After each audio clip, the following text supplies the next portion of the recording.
Welcome back student I hope कि कुछ जो पहले के न्यूमेरिकल सॉल्व करके आपको कुछ आइडिया लगा होगा। और अगर आपको आइडिया नहीं लगा है तो स्टूडेंट आप फिर से वो न्यूमेरिकल देखिए और उनको जब तक ना समझ में आए तब तक बार बार समझते रहिए। तब स्टूडेंट हम एक और न्यूमेरिकल सॉल्व करेंगे। तो चलिए स्टूडेंट ध्यान देते हैं। तो स्टूडेंट कूलम लॉ पे ये भी एक छोटा सा न्यूमेरिकल है और बहुत ज़्यादा इम्पोर्टेंट भी नहीं कह सकते, बट ये आपका 2 to 3 मार्क्स में कभी कभी आ जाते हैं। तो ये स्टूडेंट्स आपको जो coulomb law most important topic है। कूलम लॉ पे एक न एक न्यूमेरिकल आता है और आपका कूलम लॉ पे जो न्यूमेरिकल है वो एक्चुअली आपका जब इलेक्ट्रिक फील्ड फाइंड आउट करने में भी हेल्प आउट करता है। तो स्टूडेंट अब देखिए, यहाँ पे भी आपके 3 पॉइंट्स हैं। इससे पहले क्वेश्चन में भी 3 पॉइंट्स थे, मतलब 3 चार्जेस थे। तो वहां पे एक चार्ज पे आपसे नेट रिजल्टेंट फोर्स पूछा गया था। तो वहां पे आपका क्या था स्टूडेंट, वहां पे चार्ज की वैल्यू फिक्स थी और पोजीशन फिक्स थी। तो वहां पे आप पे नेट रिजल्टेंट पूछा गया था। लेकिन अब आप देख पा रहे हैं स्टूडेंट, यहाँ पे 3 पॉइंट्स हैं, 2 चार्जेस पे वैल्यू फिक्स है, लेकिन एक चार्ज पे वैल्यू फिक्स नहीं है, वैल्यू नहीं गिवन है। बट यहाँ पे एक कंडीशन गिवन है कि जो पार्टिकल एट पोजीशन 3 है उस पे नेट जो इलेक्ट्रोस्टैटिक फोर्स है वो क्या है, 0 है। या आप ये कह सकते हैं जो नेट इलेक्ट्रोस्टैटिक फोर्स है वो चार्ज क्यू पे 0 गिवन है। यहाँ पे इक्विलिब्रियम की भी बात नहीं करी गई है, सिर्फ यहाँ पे 3 चार्जेस गिवन है और इस तरीके की कंडीशन आपको गिवन है कि मतलब जो Q2 चार्ज 2 सेंटीमीटर अवे है Q1 से और Q3 चार्ज 6 सेंटीमीटर अवे है Q2 से। तो बस आपको यहाँ पे फाइंड आउट करना है कि Q1, यहाँ पे देखिए आपको पार्टिकल 2 पे जो नेट फोर्स है वो 0 है। मतलब आपकी कंडीशन गिवन, जो Q2 पे पार्टिकल जो है उस पे नेट रिजल्टेंट फोर्स 0 है। तो आप देख पा रहे हैं यहाँ पे मीनिंग क्या है। Q2 पे Q1 की वजह से फोर्स जो लगेगी रिपल्सिव फोर्स होगी, जो कि Q2 पे जो फोर्स लगेगी वो Q1 के वजह से वो राइटवर्ड होगी, और Q2 पे जो फोर्स लगेगी वो Q3 की वजह से वो आपकी लेफ्टवर्ड होगी। क्यों? क्योंकि वो भी रिपल्सिव होगी। बट यहाँ पे कंडीशन गिवन है कि Q2 पे जो लगने वाला फोर्स है वो नेट फोर्स 0 है। तो इसका मतलब Q1 के वजह से जो Q2 पे फोर्स लगेगा उसका डायरेक्शन टुवर्ड्स राइट है, और Q3 की वजह से जो Q2 फोर्स लगेगा उसका डायरेक्शन टुवर्ड्स लेफ्ट है। तो आप देख पा रहे हैं दोनों का डायरेक्शन अपोजिट है, और Q2 के इक्विलिब्रियम के लिए मतलब नेट फोर्स 0 होने के मतलब दोनों के फोर्स का मैग्नीट्यूड इक्वल होना चाहिए। डायरेक्शन दोनों इक्वल है, सेम लाइन में फॉलो कर रहे हैं, और आपको पता डायरेक्शन अपोजिट है।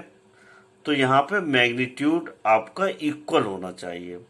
या आप कह सकते हैं Q2 चार्ज पे अगर नेट इलेक्ट्रोस्टैटिक फोर्स 0 है तो इस पे जो दो फोर्सेस लग रहे हैं को लीनियर होने चाहिए, मतलब एक लाइन में होने चाहिए, अपोजिट इन नेचर होने चाहिए, और मैग्नीट्यूड में इक्वल होने चाहिए।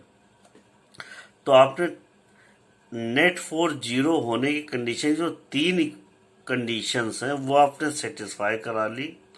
क्या? एक की मतलब जो फोर्सेस हैं वो एक लाइन में होनी चाहिए, वो कंडीशन सेटिस्फाइड है। इक्वल एंड सॉरी अपोजिट होनी चाहिए इन नेचर, मतलब अपोजिट डायरेक्शन में होनी चाहिए, वो भी सेटिस्फाई करा ली। बस एक कंडीशन बचती, जो इनका मैग्नीट्यूड है वो सेम हो जाएगा, तो नेट रिजल्टेंट फोर्स जीरो हो जाएगी। और जिससे यूज करके ये लास्ट वाला प्रॉपर्टी यूज करके आप Q3 पे चार्ज की वैल्यू फाइंड आउट कर लेंगे। तो चलिए स्टूडेंट देखिए, ये तो आपका स्टूडेंट जो नोन टर्म्स है, ये आपको एग्जाम में लिखना होता है ऐसे, नोन या गिवन बोल सकते हैं आपको। ये देखिए, ये गिवन। अब देखिए एक चीज ये भी गिवन है कि नेट, स्टूडेंट ये पॉइंट ध्यान रखिएगा, ये भी यहाँ पे गिवन है कि net electrostatic force on particle F2, जो मतलब नेट फोर्स जो लगने वाला है वो आपका जीरो है। और आप क्या चाहते हैं, चार्ज एट 3 उसकी वैल्यू फाइंड आउट करना चाहते हैं। अब देखिए, अब हम लोग स्टूडेंट सोल्यूशन देखेंगे। तो देखिए स्टूडेंट, सोल्यूशन में जब बात कर रहे हैं तो net force on particle 2 is the vector sum of force, मतलब 2 पे लगने वाला फोर्स 1 के वजह से, या आप ये कह सकते हैं पार्टिकल 2 पे जो फोर्स होगी वो पार्टिकल 1 की वजह से, और पार्टिकल मतलब ये फोर्स F23 मतलब force at particle 2 due to particle 3, या आप कह सकते हैं force exerted on particle 2 by particle 3। तो अब देखिए, मतलब कहने का यहाँ पे जो F21 है और F23 है, इन दोनों का मैग्नीट्यूड आपका सेम होना चाहिए और नेचर अपोजिट होना, नेचर पे मतलब डायरेक्शन अपोजिट होना चाहिए और मैग्नीट्यूड इक्वल होना चाहिए। तो डायरेक्शन अपोजिट है, ये तो आप ऊपर डायग्राम में देख के जान चुके हैं, और मैग्नीट्यूड इक्वल प्रूव कर देंगे तो आपको Q3 की वैल्यू मिल जाएगी। तो अब देखिए यहाँ पे फोर्स F21 हम फाइंड आउट करेंगे कूलम्स लॉ को यूज करके। तो आप देख रहे हैं force on particle 2 by particle 1 find out किया, कूलम्स लॉ यूज किया, Q1 और Q2 मैग्नीट्यूड रखा, ये R12 मतलब Q1 और Q2 के बीच का डिस्टेंस है स्टूडेंट्स, ये देखिए Q1 और Q2 के बीच का डिस्टेंस है। तो ये आपका है, और वैल्यू रखी तो हमारा स्टूडेंट आपकी K की वैल्यू गिवन नहीं है, तो इसका मतलब आपको क्लास 11 में बताया था जो चीज नहीं गिवन है वो कहीं ना कहीं कैंसिल आउट हो रही होगी स्टूडेंट्स। तो आपने देखा K के टर्म में आपकी वैल्यू ये आ रही है। अब देखिए स्टूडेंट, अब दूसरे में हम क्या करते हैं, द फोर्स ऑन, अब हमें फोर्स फाइंड आउट करनी है on particle 2 due to particle 3। तो फिर से कूलम लॉ यूज करेंगे, K टाइम्स Q2 Q3 पे ऑन, और ये R23 मतलब Q2 और Q3 के बीच का डिस्टेंस का स्क्वायर। तो अब देखिए मैग्नीट्यूड यूज किया, और आपको पता है Q3 का मैग्नीट्यूड नहीं गिवन है स्टूडेंट्स, तो आप Q3 का मैग्नीट्यूड की जगह आप उसको सिंबॉलिक फॉर्म में लिख देंगे। और आप देख रहे हैं यहाँ K की भी वैल्यू नहीं गिवन है तो उसको भी सिंबॉलिक फॉर्म में लिख देंगे। तो अब आप देख रहे हैं यहाँ पे F23 की वैल्यू ये आ रही है, और आप देख रहे हैं डायरेक्शन क्या है, इसका लेफ्ट की तरफ है, और इससे पहले वाला डायरेक्शन राइट की तरफ था। इसका मतलब अगर ये नेट फोर्स 2 पे जीरो है, मतलब जो 2 पे लगने वाला फोर्स जीरो, तो इसका मतलब F23 minus F12 equal to zero होना चाहिए, या आप ये कह सकते हैं 2-3 मतलब पार्टिकल 2 पे 3 की वजह से लगने वाला फोर्स का मैग्नीट्यूड किसकी इक्वल होना चाहिए, पार्टिकल 1 पे, या आप कह सकते हैं पार्टिकल 2 पे लगने वाला फोर्स पार्टिकल 1 के वजह से। तो देखिए आपने यहाँ पे स्टूडेंट देखिए मैग्नीट्यूड को इक्वेट किया, आपका स्टूडेंट देखिए F आपका 21 आ रहा था K इंटू 125 इंटू 10⁻⁸, और आपका F23 आ रहा था ये स्टूडेंट्स। तो आपने इन दोनों को इक्वेट किया, इक्वेट करने के बाद स्टूडेंट देखिए यहाँ पे आपसे पहले ही बताया था जैसे कि जो चीज़ आपको यूटिलाइज मतलब नहीं चाहिए वो या तो कैंसिल हो जाएगा या उसकी वैल्यू की वैल्यू देखिए K की वैल्यू नहीं की वजह से मतलब K आपका कैंसिल हो रहा है। अब बचता है Q3। तो अब Q3 यहाँ बचता है, तो स्टूडेंट आप देखिए इक्वेशन बन गई।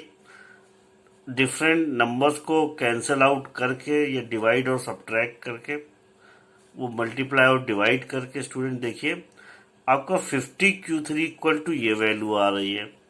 तो अब स्टूडेंट आप देख रहे हैं, इससे आपने इसकी Q3 की वैल्यू फाइंड आउट कर ली। तो स्टूडेंट आप इस टाइप की न्यूमेरिकल्स की प्रैक्टिस जरूर करेंगे। और आपको स्टूडेंट हो सकता है इस क्वेश्चन में कंफ्यूजन जो हो सकती है कि नेट इलेक्ट्रोस्टैटिक फोर्स जीरो होने का मीनिंग क्या है, तो आपको फिर से एक बार समझा देते हैं। किसी भी पॉइंट पे आपको पता है नेट इलेक्ट्रिक फील्ड जीरो है और उस पर दो ही फोर्स एग्जिस्ट कर रही हैं, तो उनका डायरेक्शन अपोजिट होना चाहिए और उनका मैग्नीट्यूड इक्वल होना चाहिए और दोनों सेम लाइन में होनी चाहिए। तो ये कंडीशन को यूज करते हुए हम लोग ये न्यूमेरिकल सॉल्व करेंगे। तो चलिए स्टूडेंट, आपने इस न्यूमेरिकल को सॉल्व कर लिया। अब हम लोग नेक्स्ट न्यूमेरिकल नेक्स्ट वीडियो में सॉल्व करेंगे।